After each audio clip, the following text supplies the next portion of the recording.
सुप्रभात आदरणीय निदेशक महोदय, प्रधानाचार्य महोदया, सभी शिक्षकगण एवं मेरे प्यारे भाइयों एवं बहनों।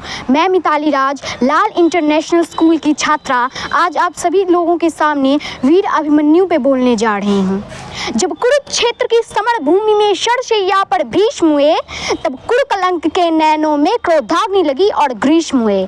गुरुदेव बनेंगे सेनापति, यह चाल चली थी शकुनी ने, जिसमें फंसकर सब जूझ रहे, वह चाल बुना था शकुनी ने। इस बार चली थी चाल अजब, जिसमें ना कोई संधि हो, गुरुवर द्वारा हो ज्येष्ठ पांडुसुत, समर भूमि में बंदी हो।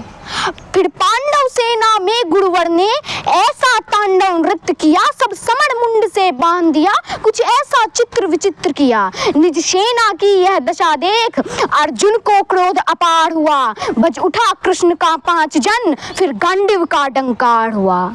कौरव सेना के होश उड़े जब गुरुवर का रथ चूर हुआ, जो सोचा था सब विफल हुआ, सब सपना चकनाचूर हुआ। फिर कहा द्रोण ने दुर्योधन, मैं उससे पार न पा सकता, अर्जुन के रहते धर्मराज को बंदी नहीं बना सकता। फिर कहा द्रुपदों ने मिलकर, हम प्रण में प्राण लड़ाएंगे, हम अर्जुन को ललकारेंगे और दूर तलक ले जाएंगे। हम जान रहे हैं अर्जुन से पा सकता कोई पार नहीं, पर इससे बढ़कर मित्र तुम्हें मैं दे सकता कोई उपहार नहीं।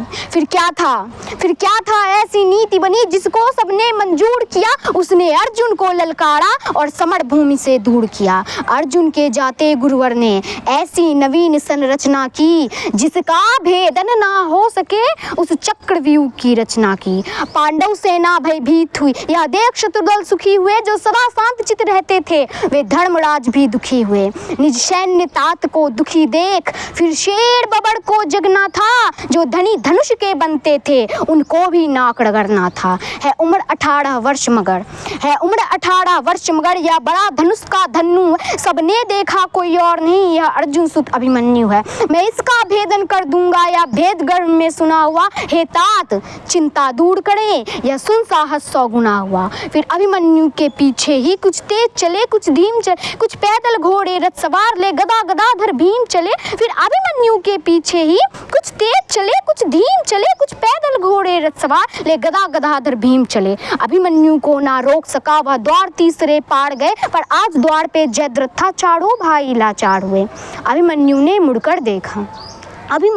मुड़कर देखा, पीछे ना कोई अपना था, पर विचलित तनिक न हुआ वीर, कुछ ऐसा उसका सपना था। कोई एक भिड़ा कोई दो सा, कोई ले झुंडों का झुंड चला, कोई एक भिड़ा कोई दो सा, कोई ले झुंडों का झुंड चला, लाशों से पटने लगी धरा, जब मुंड मुंड पर मुंड गिरा। दुर्योधन दुशासन अश्वत्थामा विकर्ण कृतवर्मा को मार, गुरुद्रोण कर्ण को हरा दिया, फिर मारा शकुनी मामा को। वह कर्ण विराजो दुर्योधन के विजय लक्ष्य की आशा था, वह कर्ण विराजो दुर्योधन के अंतर मन की भाषा था, वह कर्ण विराजो एक साथ 100 बाण चलाने वाला था, वह कर्ण विराजो दुर्योधन को विजय दिलाने वाला था। सबने देखा वह अंगराज रथ सहित धड़ा पड़ा मिला, कुछ चेत हुआ तो भाग गया, वह दूर सभी को खड़ा मिला। फिर यह देख कुपित दुर्योधन ने एक साथ सबका नाम पुकारा है, सब इसे साथ मिलकर मारो, यह आदेश हमारा है। फिर सातों ने मिलकर कुछ ऐसा काम किया, रथोड़ सारथी को मारा, घोड़ों का काम तमाम किया। तलवार तीर जब टूट गए तो रथ के चक्के उठा लिए, और रथ के टूटे चक्कों से कितनों के छक्के छुड़ा दिए। यह देख अधम दुशासन ने फिर सर पर गदा प्रहार किया, गिर गया तभी धड़ा पर वीर, जब पीछे से उसने वार किया।